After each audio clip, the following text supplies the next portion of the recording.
오늘은 하나님을 인정하지 못함이 죄의 시작이다 라는 제목으로 함께 하나님의 말씀을 나누도록 하겠습니다. 따라하시겠습니다. 하나님을 인정하지 못함이 죄의 시작이다. 하나님을 인정하지 못함이 죄의 시작이다. 민수기 20번째 시간입니다. 우리의 삶을 살펴보면 위기의 때를 살아가고 있습니다. 지금의 시대는 어느 때와 다르게 가정이 급속도로 붕괴되고 있는 시대입니다. 진리라는 절대적 가치관이 무너지고 있는 시대를 살아가고 있습니다. 너무나 멋진 이름으로 얘기하죠. 포스트 모더니즘이라고. 이것은 절대적 가치를 인정하지 않겠다는 세대가 살아가고 있는 사상을 얘기하는 거예요. 결국은 진리가 무너지는 시대입니다. 그 어느 때보다 지구온난화가 심해서 너무나 심한 무더위와 너무나 어려운 한파 가운데 살아가고 있는 것, 여기가 진짜 한국 땅 맞아? 라고 살아가고 있는 것이 우리의 삶이에요. 자연환경도 위기라는 거죠. 영적인 위기는 더 심합니다. 이제는 그냥 위혹이라는 것을 넘어서 미혹의 시대를 살아가므로 수십 년을 교회를 다녀도 하나님의 것과 마귀의 것을 분별하지 못합니다. 그리고 분별하기 어려운 시대를 살아가고 있습니다. 왜곡되고 변질된 복음을 그냥 복음으로 굳게 믿고 살아가면서도 스스로 알지 못하는 너무나 무서운 시대입니다. 그래서 우리는 영적 위기의 시대에 살아가고 있다라고 할 수 있습니다. 이런 위기를 제가 이렇게 묵상하면서 보니까 우리가 시편 23편에서 고백하는 것처럼 사망의 음침한 골짜기를 매일처럼 걸어다니고 있는 것 같아요. 매일처럼 사망의 음침한 골짜기를 들어갔다가 빠져나오지 못하는, 그 사망의 음침한 골짜기를 건너서 끝날 것 같지만 끝나지 않는, 그래서 계속적인 두려움과 어둠 가운데 살고 있는 것이 바로 우리의 삶이 아닌가라는 생각을 합니다. 결국은 두려움에 치여요. 그래서 두려움은 이 걱정과 염려가 두려움을 가져오게 만들거든요. 근데 그 두려움이 내 안에 장착되어요. 내 생각에 아예 뿌리를 내려서 이것이 두려움인지 인지하지 못하게 만들어요. 그러나 나의 삶의 생각과 나의 삶의 모든 반응들은 그 두려움으로 인하여 반응되어지는 것으로 다 뒤바뀝니다. 결국 하나님이 주신 하나님의 사랑과 그 진리의 말씀이 우리의 삶의 중심이 되어지는 것이 아니라 그 두려움이 우리의 삶의 중심이 되어버린다는 거죠. 마치 열심히 살아서 내가 이 돈을 가지고 정말 주님께 충성하겠습니다 라고 얘기하는데도 그 돈에 너무 힘쓰다 보니 결국은 내가 무엇을 위해서 돈을 버는지조차 인식하지 못하는 것. 내가 정말 가정을 살리겠다고 열심히 다하여 돈을 버는데 결국 정작 그 가정에 대해서 소홀히 하는 나의 모습, 이것들을 우리는 인지하지 못한다는 거죠. 인간은 두 마음을 품을 수 없기 때문에 그래요. 그래서 결국 우리는 어떻게 해야 되느냐? 예수 그리스도, 우리에게 사랑되시는, 우리를 끝까지 붙드시고 어떤 누구도 배신하지만 배신하지 않고 우리에게 등 돌리지 아니하시는 끝없는 사랑을 가신 그분을 붙들고 이 위기의 때를 살아가야 되는 것입니다. 이 위기의 때에 사망의 음침한 골짜기에 있을지라도 끝까지 주님의 손을 붙들고 가는 인생, 그리하여 주님께서 그 과정과 여정 가운데서 주의 의로운 오른팔이 우리를 붙드시는 그 삶의 경험, 그 지팡이와 막대기가 우리를 안위하시는 우리의 삶의 경험들이 쌓여 하나님을 절대적으로 신뢰할 수 있게 되고 하나님을 믿을 수 있는 수준이 되어지는 겁니다. 그럴 때 없는 것을 있는 것으로 여길 수 있는 믿음이 드디어 우리에게 생기기 시작하고 하나님의 약속을 볼 수 있는 눈이 열리고 하나님의 약속을 봄을 통하여 결국은 내일도 모레도 소망으로 기대하며 살아갈 수 있는 삶이 된다는 것입니다. 결국은 다시 얘기하면 우리는 위기의 때를 살아가고 있어요. 위기라는 것은 여러분들 삶의 위기를 경험해 봤잖아요. 위기는요, 내가 조금만 흔들려도 다 무너질 수 있는 게 위기예요. 그냥 조금 힘들다고 위기가 아니라 조금만 치면 완전히 무너질 수 있는 상황. 위기 때의 작은 균열은 모든 것을 무너뜨릴 수 있는 충분한 조건을 만들어줍니다. 우리가 지금 살아가고 있는 건 위기에 때라는 거예요. 그렇기 때문에 여러분들이 하는 작은 생각과 이 작은 선택이 얼마나 큰 영향을 끼칠 수 있다는 것을 여러분들이 인지하고 살아가셔야 돼요. 내가 잠시 잘못한 생각과 잠시의 오판이 내 영혼의 생명을 완전히 앗아가고 완전히 빼앗길 수 있는 그런 환경을 만든다는 것을 기억하셔야 됩니다. 오늘 본문은 우리에게 이것을 아주 명확하게 해줄 수 있어요. 오늘 본문을 보면 이스라엘 백성이 이제는 완전히 막 나가고 있어요. 이제는 구테타를 일으킵니다. 그래서 모세와 아론을 내리려고 합니다. 더 나아가서 하나님을 아무렇지도 않게 대적하는 모습, 그리고 그것을 또 말을 만들어야 될 거 아니에요. 거룩한 분노로 일어나는 것처럼 위장하고 미혹하여 하나님을 대적하고 있어요. 그리고 하나님을 대적하는 사람의 세를 모은다는 거죠. 결국 이 작은 불평과 원망이 결국 비방으로 번졌고, 이 비방이 결국 불순종이 되었고, 이 불순종은 결국 불신앙을 낳게 되었고, 이 불신앙은 결국은 하나님을 대적하는 수준에까지 이른다는 사실을 반드시 기억하셔야 돼요. 그래서 이 작은 것이 우리 안에 들어왔을 때 우리는 경계해야 된다는 거죠. 지금 우리는 위기의 때, 이 미혹의 때를 살고 있기 때문에 이 작은 것 하나가 균열을 일으켜 우리를 완전히 붕괴시킬 수도 있다라는 거예요. 이것이 너무나 무섭고 두려운 것입니다. 그리고 이것이 바로 죄의 속성이에요. 죄는 반드시 확장됩니다. 죄는 반드시 커지게 돼 있습니다. 야고보서 1장 13절에서 16절에 이렇게 말씀하십니다. 사람이 시험을 받을 때에 내가 하나님께 시험을 받는다 하지 말지니 하나님은 악에게 시험을 받지도 아니하시고 친히 아무도 시험하지 아니하시느니라. 오직 각 사람이 시험을 받는 것은 자기 욕심에 끌려 미혹됨이니 욕심이 잉태한 즉 죄를 낳고 죄가 장성한 즉 사망을 낳느니라. 내 사랑하는 형제들아 속지 말라. 아멘. 자신이 유혹돼요. 자신이 늘 미혹돼요. 그러면서 꼭 우리는 말을 할 때 하나님이 자신을 시험하고 있다고 얘기해요. 그래서 잘 되면 하나님의 은혜고 안 되면 하나님의 뜻이래요. 이것이 너무나 많은 사람들의 신앙의 수준이에요. 하나님은 우리를 시험하기는 하세요. 근데 우리를 시험하실 때 경계선을 지어놓고 너 넘어오면 가만 안 둬 하고 시험하지 않으세요. 하나님이 우리를 시험하는 것은 우리에게 그릇을 만드시는 거예요. 연단의 과정의 시험이지 우리를 그렇게 막 이리저리 솎아내는 시험이 아니라는 얘기죠. 공무원 시험은 떨어뜨리는 시험이잖아요. 사법고시는 떨어뜨리는 시험이잖아요. 하나님의 시험은요, 붙이는 시험이에요. 마귀의 시험은요, 무조건 떨어뜨리는 시험이겠죠. 우리의 그릇을 만드는 시험, 사단이 주는 것과 하나님이 주는 것은 완전히 달라요. 근데 대부분은 자신의 욕심에 미혹되고 자신의 상처에 미혹돼서 스스로 버려놓아요. 스스로 선택해요. 그래놓고 꼭 얘기할 때 하나님이 자신을 시험한다라고 얘기해요. 자신의 선택으로 인하여 열매 맺게 된 것임에도 불구하고 하나님이 나를 시험한다고 얘기한다고요. 담배를 40년 동안 피워놓고 자신이 폐암이 걸렸어요.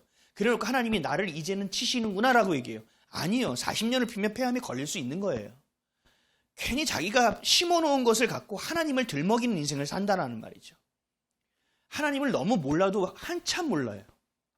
하나님은 그렇게 일하지 않으세요. 내가 선택한 것의 열매인지 진짜 하나님이 주시는 시험인지 사단이 주는 시험인지를 분별할 수 있는 수준은 돼야 된다는 거죠. 그렇기 위해서 우리는 더 잘 알아야 될 게 뭐예요? 하나님을 알아야 된다는 거예요. 하나님을 더 정확하게 알아야 돼요. 하나님을 더 선명하게 알아야 돼요. 하나님의 성품도 알아야 되고 하나님의 속성도 알아야 되고 그것이 어디에 기록되어 있습니까? 성경에 기록되어 있다는 거죠. 내가 원하는 것, 내가 하고 싶어하는 것, 내가 지금 처한 현실을 환멸시키기 위해서 하나님의 말씀을 찾아서 하는 것이 아니라 하나님의 말씀이 중심이 되어 하나님의 말씀과 뜻이 무엇을 향하고 있는지를 내가 볼 수 있어야 하나님의 성품을 알 수 있고 하나님의 마음을 알 수 있고 하나님을 명확하게 알 수 있다는 거죠. 그래야 하나님이 주는 건지 사단이 주는 건지 환경이 주는 건지 내가 주는 건지를 알 수 있다는 것입니다.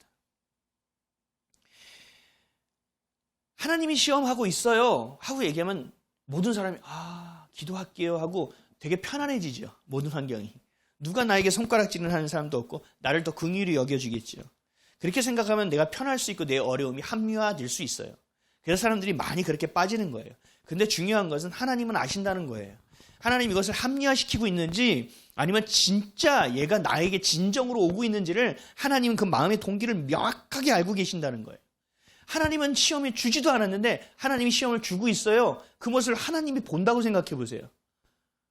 이런 생쇼도 이런 생쇼가 없죠. 하나님이 헐 이러실 거예요. 그리고 마지막에 하나님의 이름을 다 팔아요. 우리는 이런 신앙을 가져서는 안 돼요. 하나님의 이름을 이렇게 도매급으로 넘겨서는 안 돼요. 하나님의 이름과 하나님의 이 존재를 너무 가치 없는 것으로 폄하시켜서는 안 된다는 거예요. 그래서 세상 사람들도 알아요. 야, 니들은 맨날 어려운 상황이 되면 하나님의 은혜래. 그리고 하나님의 뜻이래. 야, 웃기지 마. 열심히 살아. 기도는 짧게 하고 열심히 살라고 더. 세상 사람들이 우리에게 이렇게 이야기해 준다는 거죠. 왜요? 그렇게 가식으로 살아간 그리스도인들이 너무 많다라는 거예요. 하나님의 이름을 너무나 수도 없이 팔아서 이제는 하나님의 이름에 대한 무게감이 떨어져 버린 거예요. 하나님이 진짜 우리를 시험하는 것이 무엇인지를 모른다는 거죠. 그러니까 세상 사람들은 어떻게 돼요? 우리를 통해서 하나님을 보잖아요. 하나님을 어떻게 여기겠냐는 거예요. 우습게 여길 수밖에 없어요. 결국 남은 건 뭐예요? 징계와 심판뿐이에요. 이 또한 어디서부터 시작됐느냐? 내 작은 생각과 내 작은 선택에서부터 시작됐다는 사실이에요. 오늘 본문을 보면 구테타가 일어나죠. 1절이에요. 1절 다 같이 한번 읽어보겠습니다. 시작. 레위의 증손 고핫의 손자 이스라엘의 아들 고라와 르우벤 자손 엘리압의 아들 다단과 아비람과 벨렛의 아들 온이 당을 짓고, 이 구테타를 일으킨 가장 중요한 장본인이 누구냐면 고핫이라는 사람이에요. 고라라는 사람이에요. 이 고라는 누구의 자손이냐? 고핫 자손이에요. 이 고핫 자손은 누구이냐? 자, 잠시 살펴볼게요. 민수기 3장 27절에서 32절이에요. 고핫에게는 아므람 종족과 이스라엘 종족과 헤브론 종족과 우시엘 종족이 났으니 이들은 곧 고핫 종족이라.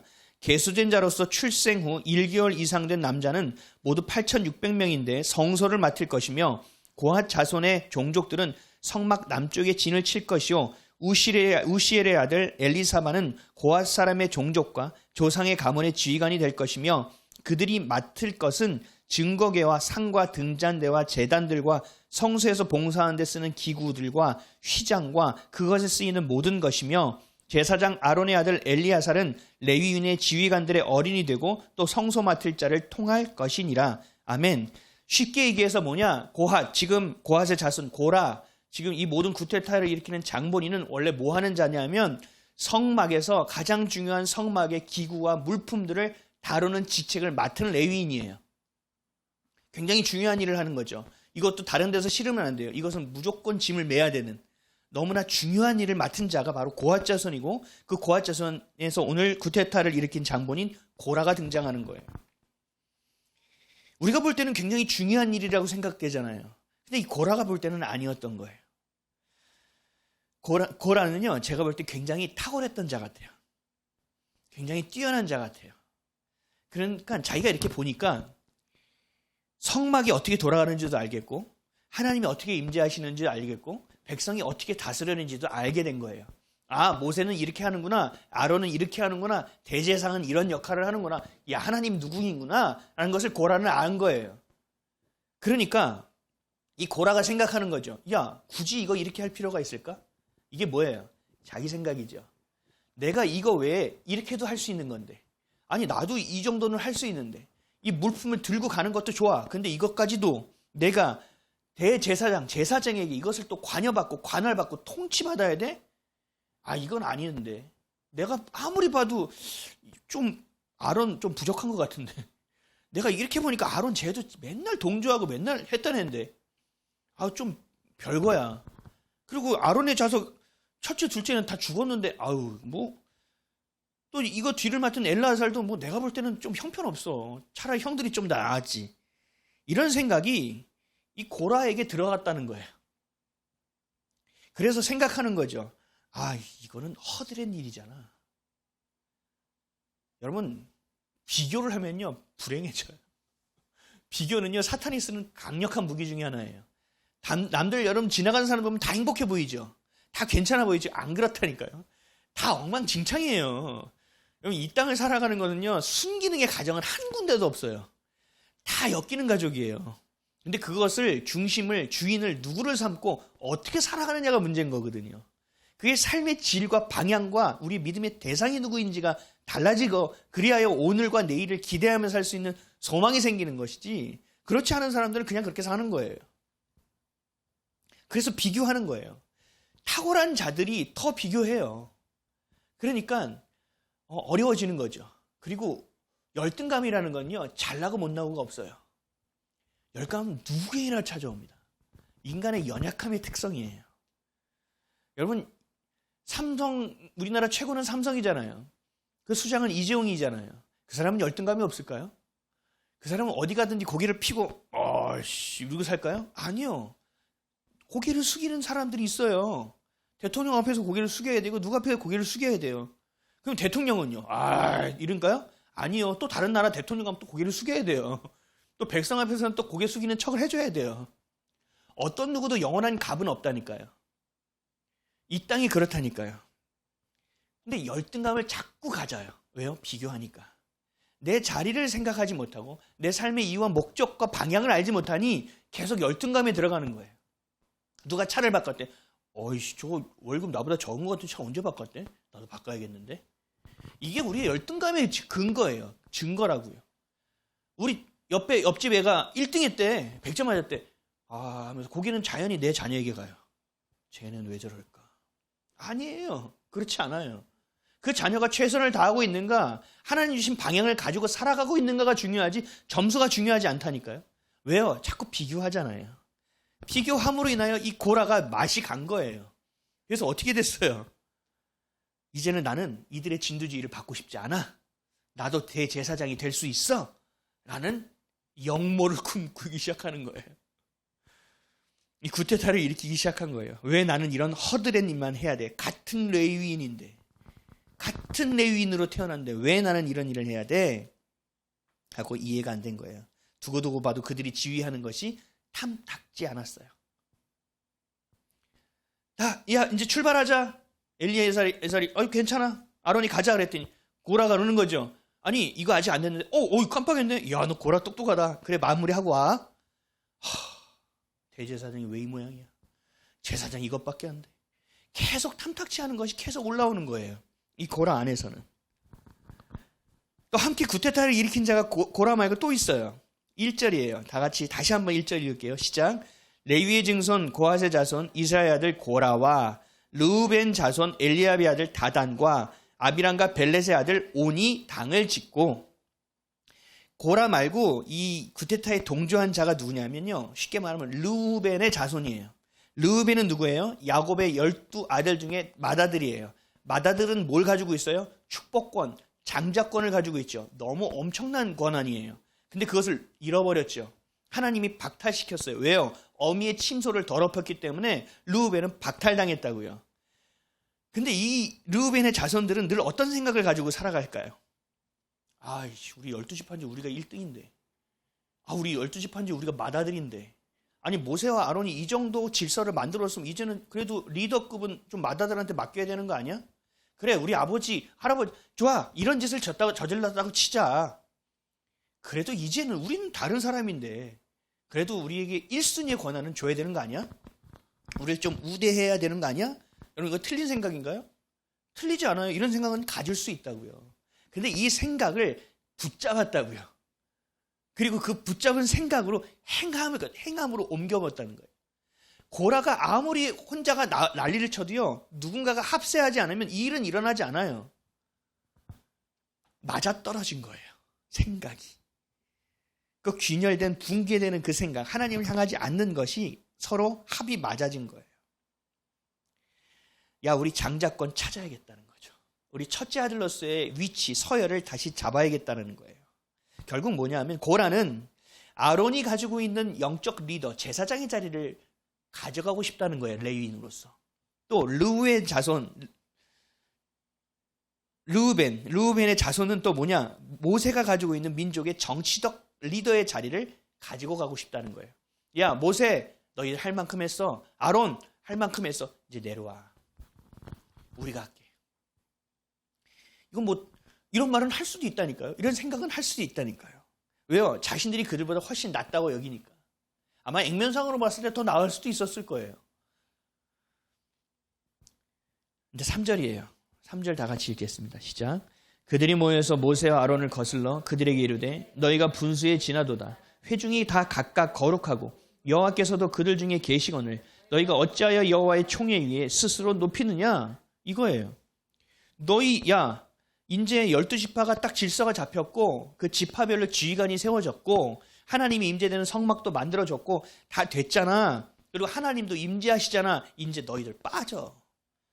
야, 너희들 왜 총회 위에 스스로 높이 서가지고 니네가 리더라고 하고 앉아있어? 라고 얘기들이 얘기하는 거예요. 앞에 말은 맞아요. 근데 뒤에 말은 틀리죠. 앞에 말은 뭐예요? 회중이 닥닥 거룩하게 된 것도 맞아요. 여호와도 그들 중에 계시는 것도 맞아요. 근데 마지막이 틀려요. 총회 입에 스스로 높이고 있나요? 아론과 모세가? 아니라는 거죠. 이렇게 합리화되는 거예요. 내 생각과 이런 것들이 주의 것이 아닌 죄로 물들어기 시작하면 이제는 막 덧붙여지기 시작해요. 이제는 부분적 진리에다가 그것을 소통으로 길을 내놓고 진리가 아닌 것들을 계속 넣기 시작해요. 이게 여러분 미혹이에요. 이렇게 되어지는 거예요. 하나님이 세웠죠. 모세와 아론은 자신들이 스스로 높아진 게 아니에요. 하나님이 세웠다라는 거예요. 너희가 분수에 지나치다. 이제 내려올 때가 되었다. 자신의 불만과 그런 생각들이 이제는 이들이 선택하는 순간이에요. 그것을 이제 실현시키는 순간이에요. 그래서 행동에 옮기는 거죠. 죄는 이래요. 우리가 자녀가 잉태되면은 자녀를 출산하는 것과 같이 죄가 우리에게 잉태되면 죄가 출산되어져서 우리에게 보여지는 순간이 있어요. 그게 열매죠. 그 순간이 있어요. 이들이 지금 그 순간으로 연결시키고 있는 거예요. 자신과 같은 생각을 가진 사람들을 선동하기 시작해요. 자신의 생각과 자신과 같은 생각을 가진 자들, 같은 심령을 품은 자들을 다시 찾기 시작해요. 그래서 모인 사람들이 누구예요? 250명이라는 사람이 모입니다. 르우벤 지파가 붙기 시작하고. 그러니까 어떻게 보면은 겉으로 볼 때 진영이 갖추어지는 거예요. 진짜 당이 만들어지는 거예요. 당 대표도 세워지고 사무총장도 세워지고 이제 각 지방에 있는 위원장도 세워지는 거예요. 이제 어느 정도 뭔가 움직일 수 있는 당적인 요소가 다 만들어지고 있는 거죠.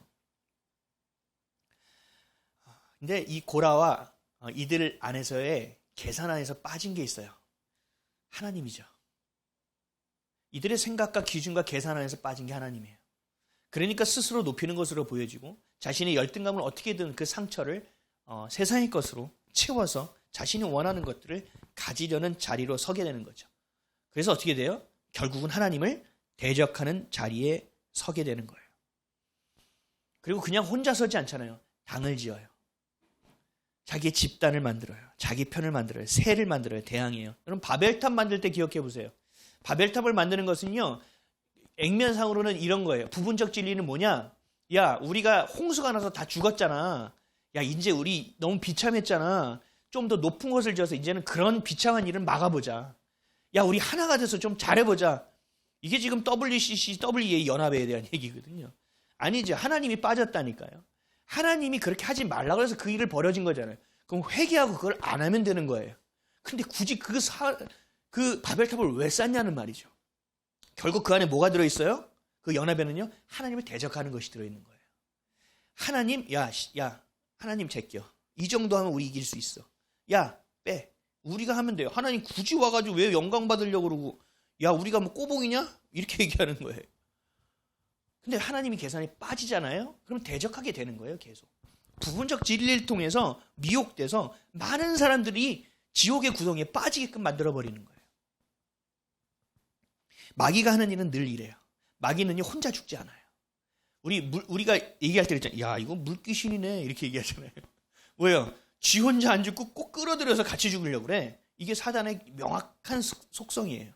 사단은요, 어떻게든 더 물고 죽이려고 하고요. 어떻게든 더 끌어들이려고 해요. 그래서 그 생각을 품고 있는 사람들이 그 미혹된 것을 들을 때 딱 걸리게끔 만들어요.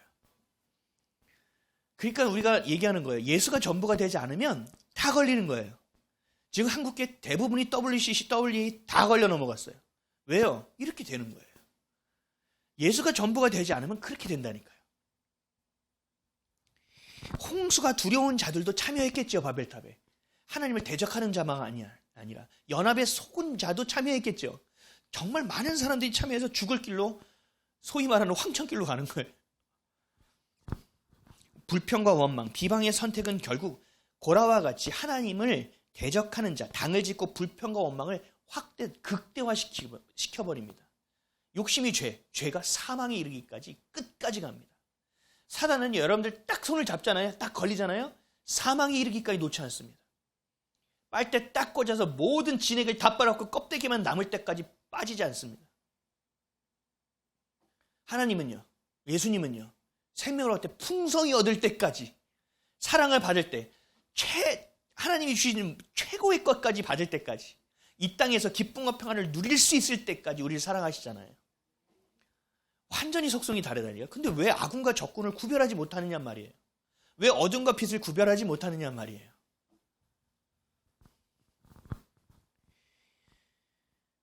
당을 짓고 결국 이름이 있는 지휘관 250명을 포섭합니다. 우리 2절 한번 읽어볼까요? 2절 시작. 이스라엘 자손 총회에서 택함을 받은 자 곧 회중 가운데 이름이 있는 지휘관 250명과 함께 일어나서 모세를 거스르니라. 와우. 250명을 포섭하는데요. 그냥 250명이 아니죠. 평민이 아니에요. 지휘관이에요. 지휘관. 그것도 어디서 뽑은 지휘관이에요? 총회에서 택함을 받은 자예요. 많은 자들이 정말 10,000명 이상 각 지파별로 수만 명, 6만 명, 7만 명, 4만 명 되는 사람들이 이 사람은 괜찮은 자라고 무흠한 자라고 뽑은 자라니까요. 덕망 있는 자라는 얘기예요. 그 자들. 근데 그냥 있는 것이 아니에요. 이름 있는 지휘관이에요. 유명하다는 거예요. 이름 보면 다른 지파에서 이렇게 알아들을 수 있는 이런 사람들이 250명이 넘어갔어요. 너무 중요한 사람들인데 왜 넘어갈 수 있죠? 하나님을 두려워하는 이들이, 덕망 있는 자들이, 이게 미혹이에요. 부분적 진리에 속는 거거든요. 그래 니네들 말 맞네? 여러분 순진하면 죽는 거예요. 순결해야 돼요. 순진하면 죽어요. 그래서 하나님 뭐라고 하셨어요? 뱀처럼 지혜롭고 비둘기처럼 순결하라. 이거 분명히 기억하셔야 돼요. 미혹은요 이렇게 오는 거예요. 저도 지금 WCCWA 우리 지금 가입되어 있는 교단이 거기 WEA에 너무 깊이 연관되어 있어서 그걸 제가 몰랐거든요. 그래서 이걸 나와야지. 왜요? 거기에 있는 것이 다들 괜찮다고 얘기하지만 그렇지 않아요. 교단마다 그 안에서 신앙의 고백이 있어요. 근데 그 신앙의 고백이 예수 외의 것들도 수용하는 고백이 되어 있는 것이 WCCWEA라니까요. 근데 겉으로 말하는 건 너무 좋아요. 우리가 하나가 되어야 되고 우리가 하나님을 더 잘 섬겨야 되고 우리가 정말 성령으로 카톨릭을 개종시켜야 되고 아니요. 그렇지 않다니까요. 지금 거꾸로 개종당하고 있습니다. 근데 자기가 개종당하는지 몰라요. 왜요? 미혹되면요. 아무리 똑똑하고 아무리 옛날에 하나님을 찬양했던 거라고도 다 뒤집어져요. 미혹되고 마치 우리 화선지에 먹 하나 딱 찍어놓으면 쫙 번지잖아요. 똑같다니까요. 그래서 내가 이것이 아니다 싶으면 여러분 아예 섞지를 말아야 돼요. 이것은 내가 안 되겠다 싶으면 빠져나와야 돼요. 많은 사람들이 그 안에서 내가 이 미혹된 사람들을 어떻게든 해보겠습니다. 남아있는 사람들 같이 미혹돼요. 무섭다니까요. 우리 나중에 이제 땅에 들어가면 또 이스라엘 민족이 어떻게 미혹되는지가 또 나와요. 우리가 경계해야 될 거예요. 작은 생각이 이렇게 만들어버려요. 너무나 무서운 일이라는 사실을 여러분들 기억하셔야 돼요. 아무리 주님 앞에 깨어있는 사람도요. 한순간에 넘어갈 수 있어요. 한순간에. 너무 무섭다니까요. 여러분들이 알고 있는 이름 되면 아는 대단한 목사님들도요. 수도 없이 넘어가 있습니다. 여러분 아셔야 돼요. 중심이 하나님이 있지 않고 중심이 나에게로 살짝이라도 돌이켜지는 그 순간의 생각을 딱 사단이 붙들어서 그걸 통로 삼아 버린다. 내가 어렸을 때부터 받았던 그 상처가 해결되지 않은 그 상처가 어떻게든 덮여있고 있는 이 상처가 있으면 그 상처를 어떻게든 이용해서 그 구멍으로 들렁달렁거리면서 우리의 영을 완전히 회파시켜 버린다. 성령의 것을 회파시키고 회방시켜서 성령을 근심케 만들어 버린다니까요. 그 순간의 생각이 우리에게 진리가 돼버려요. 이슬람은 되게 웃겨요. 이슬람 법 중에 이슬람 법은 모하메드가 이야기한 게 법이거든요. 그래서 옆에서 우리 왕이 얘기하면 무슨 왕정일기 쓰듯이 다 기록하잖아요. 그것처럼 다 기록하고 있어요. 그래서 모하메드가 얘기한 것이 꾸란이에요, 여러분. 이슬람의 성경책, 꾸란. 그걸 가지고 그 사람이 얘기한 게 법이 된 거거든요. 근데 어제 얘기한 거가 오늘 얘기한 게 달랄 수 있어요. 그러면 어제 얘기한 건 파기되고 오늘 얘기한 게 법이 돼요. 실제로 모하메드가 초창기에는 젊은 여자를 첩으로 들이는 것을 하지 말라고 그랬어요. 야, 첩질도 하지 마. 막 이렇게 얘기했거든요. 근데 나중에 자기가 어느 정도 자리가 되고 위치가 되니까 막 첩을 들여요. 그리고 막 15살짜리 여자애도 막 들여와요. 그러면서 괜찮아 하니까 법이 어떻게 됐어요? 첩질 가능, 나이 무관, 괜찮아. 이렇게 돼버리는 거예요. 이게 뭐예요? 이게 미친 거죠? 근데 그 미친 거를요, 수억 명이 믿고 있어요, 여러분. 왜요? 그 사람들 바보가 아니거든요. 미혹되면 그렇게 돼요. 미혹되면 그렇게 된다니까요. 기독교 인구가 뭐 수억이라고 얘기해요? 아니요. 저는 우리나라 이 그리스도인들이 지금 한 800만 된다고 얘기했는데요. 저는 80만 정도라고 봅니다. 10분의 1이면 감사한 거예요. 왜요? 진짜 예수를 믿는 자가 없다니까요. 예수를 그리스도를 믿는 자가 없다니까요. 그러니까 세상 사람들이 교회를 우습게 여기고 예수를 우습게 여겨요. 옛날에 우리 어머니 이 세대, 이전 세대는요, 예수쟁이라고 말은 폄하했지만 우습게 여기지 않았어요. 아유, 저 예수쟁이들이라고 했지만 힘들 때 예수쟁이한테 가서 기도 부탁했다니까요. 무당들도 교회 와가지고 헌금하고 기도하고 하고 그랬어요, 여러분. 진짜 신령한 무당은 들어올 수는 없죠. 왜요? 그 주인이 다르니까. 오면 완전히 깨지는 걸 아니까 못 들어오죠. 여러분, 진리를 붙들어야 돼요. 여러분들의 생각이 절대로 섞이게 하지 마세요. 결국 분수에 지나친 자는 모세와 아론이 아니라 누구예요? 구테타를 일으킨 고라와 르우벤 자손이죠. 그래서 7절에서 10절에 이렇게 얘기해요. 7절에서 10절 함께 읽겠습니다. 내일 여호와 앞에서 그 향로에 불을 담고 그의 향을 두라. 그때 여호와께서 택하신 자는 거룩하게 되리라. 레위 자손들아, 너희가 너무 분수에 지나치느니라. 모세가 또 고라에게 이르되 너희 자손들아 들으라. 이스라엘의 하나님이 이스라엘 회중에서 너희를 구별하여 자기에게 가까이 하게 하사 여호와의 성막에서 봉사하게 하시며 회중 앞에 서서 그들을 대신하여 섬기게 하심이 너에게 작은 일이겠느냐. 하나님이 너와 내 모든 형제 레위 자손으로 너와 함께 가까이 오게 하셨거늘 너희가 오히려 제사장의 직분을 구하느냐. 아멘. 더 명확하죠. 아주 명확하죠. 미혹되면 이렇게 너무나 당연한 것도 이해가 안 돼요. 죄는요, 욕심은요, 그 쾌락은요, 그 어둠은요, 반드시 확장됩니다. 작은 불만으로 시작하여 결국은 구테타의 형국으로 걷잡을 수 없는 상황이 됩니다. 그래서 모세는 고라의 반란에 동참한 르우벤 지파에게 야, 아니야, 내 얘기 들어봐 하고 알리고 가르치려고 불러요. 모세는 아주 명확해요. 왜요? 주동자가 누군지 알아요. 주동자는 고라예요. 고라기 때문에 동조하는 자들을 회유하려고 하는 거예요.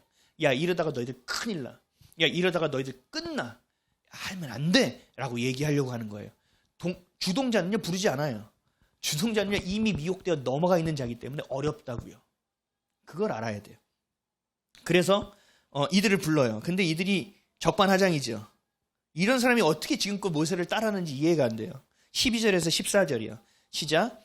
모세가 엘리압의 아들 다단과 아비람을 부르러 사람을 보냈더니 그들이 이르되 우리는 올라가지 않겠노라.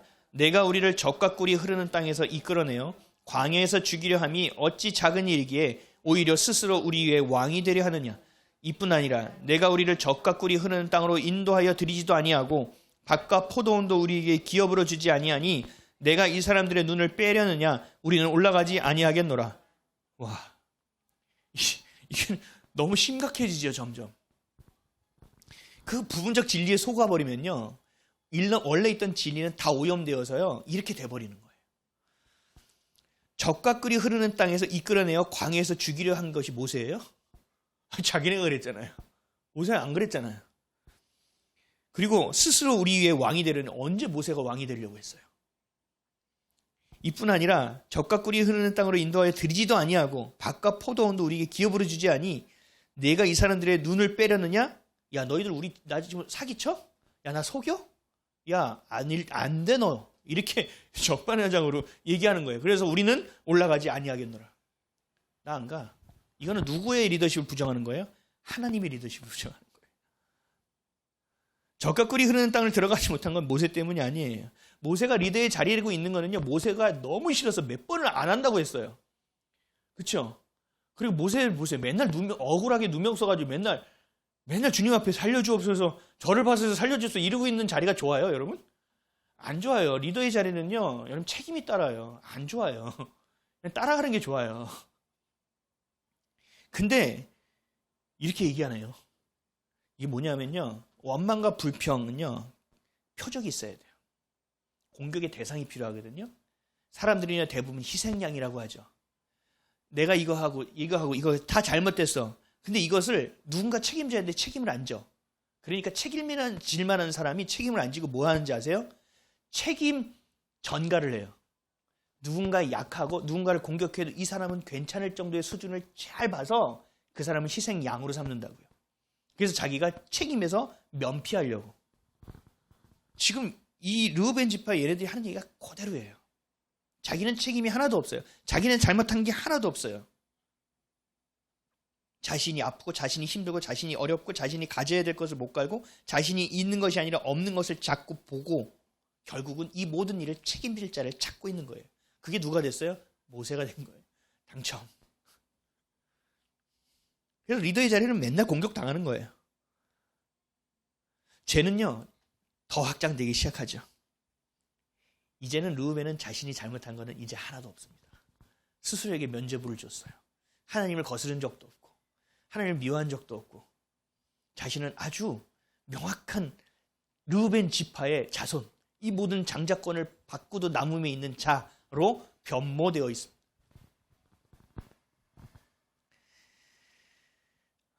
오늘 본문이 너무나도 두려운 내용이에요. 제가 초반에 말씀드렸다시피 우리가 살고 있는 것이 지금의 때가 위기의 때예요. 하나가 돼도 쉽지 않은 때예요. 예수님만 사랑해도 미혹될 수 있는 위기의 때예요. 그 시대 가운데 살아가는 우리의 생각과 우리의 선택이 얼마나 중요한지, 이것이 얼마나 두려울 수 있는지, 우리 다음 세대, 우리 자녀 세대에게 얼마나 무책임한 결과를 가져올 수 있게 되는지를 깨닫는 시간이 되어야 합니다. 너무 무서운 일이에요. 우리의 작은 생각과 선택이 반드시 열매를 가져오게 된다는 거. 그 욕심이 죄를 낳고 그 죄는 사망이라는 것을 우리에게 열매로 가져온다는 거. 그 사망은 그냥 육신의 사망이 아니죠. 영원한 사망이잖아요.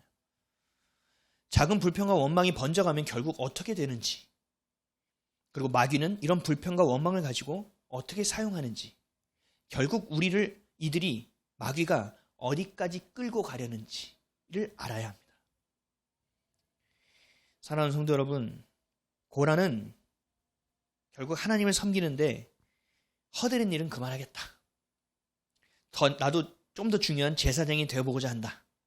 라는 것이 이게 핵심이었어요. 르우벤 지파는 내가 원래 장자였다.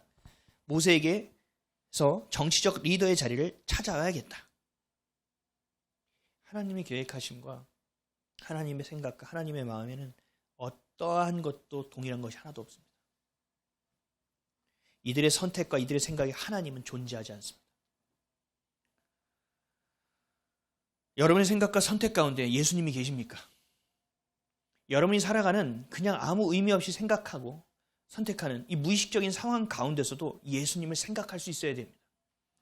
예수님이 여러분 하나님의 말씀의 진리가 필터링 되어줄 수 있어야 됩니다. 머리가 좋은 거 별로 중요하지 않아요. 여러분 탁월하고 재능이 있는 것 그렇게 중요하지 않아요.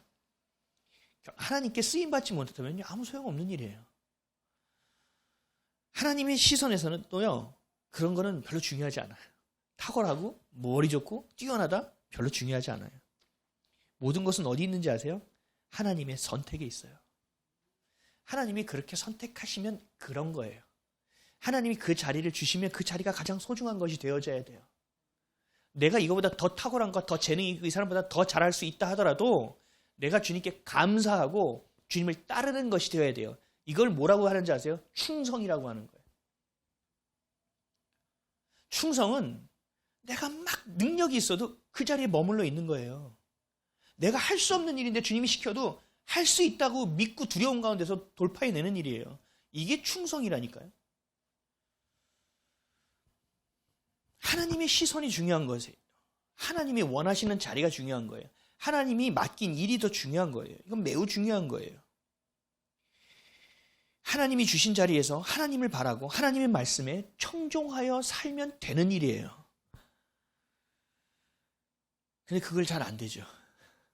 자기 자리가 어딘지도 모르겠고, 내가 이것을 뭘 해야 되는지도 모르겠고, 이걸 먼저 해야 되는지 나중에 해야 되는지도 모르겠고, 이게 맞는 건지 틀린 건지도 잘 모르겠고, 그러니까 맨날 머뭇거리다가 시간은 지나가니 되면 하나님의 은혜고 안 되면 하나님의 뜻이고, 이것을 계속 반복하는 인생을 살아간다는 것입니다. 사랑하는 성도 여러분, 우리 통독하고 있잖아요. 하나님의 말씀을 계속 봐야 돼요. 제가 예전에는요, 교회에서 모아놓고 사람들이 mp3로 성경을 읽고 녹음해놓은 거를 2배속으로 막 돌리고 그걸 막 들으면서 통독하고 30일 만에 끝냈다 할렐루야 막 이러는 거고, 제가 한심해가지고 좀 뭐하는 짓이지 그랬거든요. 근데 제가 그게 좀 이해가 돼요. 여러분, 뭐가 됐든 간에 주의 것을 드세요. 이것이 하나님의 것은요, 의미 없는 게 없어요. 필사도 되게 의미가 있고요. 그냥 읽는 것도 의미가 있고요. 그냥 듣는 것도 의미가 있고요. 보는 것도 의미가 있어요. 뭐냐면요, 하나님의 것을요, 데쳐 먹든, 삶아 먹든, 구워 먹든, 끓여 먹든 그냥 먹으란 얘기예요. 이것을 구별하지 말란 말이에요. 볶아 먹으면 건강에 안 좋은데, 아니, 하나님의 것은 그냥 볶아 드시든, 끓여 먹든, 익혀 먹든, 삶아 먹든, 하여튼 어떻게 먹든 그냥 먹으란 말이에요. 왜요? 그래야 내 무의식에서 돌아가는 생각까지도, 내 무의식에서 드는 나의 마음까지도, 무의식에서 올라오는 내 상처까지도 내가 인지할 수 있어요. 그래서 내가 브레이크를 걸 수 있다니까요. 근데 순간 놓쳐요. 저도 놓치는데요. 뭐. 그러니 어떻게 하라고 말씀하셨어요? 깨어있으라고 얘기하시는 거예요. 깨어있으라. 위기의 때에 살고 있습니다, 여러분. 우리는 미혹의 때를 살고 있습니다. 여러분들의 생각과 여러분들의 선택이 두려운 것을 선택하는 무책임한 선택이 되지 않도록 예수님만 바라보고 예수님만 사랑하고 예수님 한 분으로 충분한 인생 되시기를 주님의 이름으로 간절히 축원드립니다. 기도하겠습니다.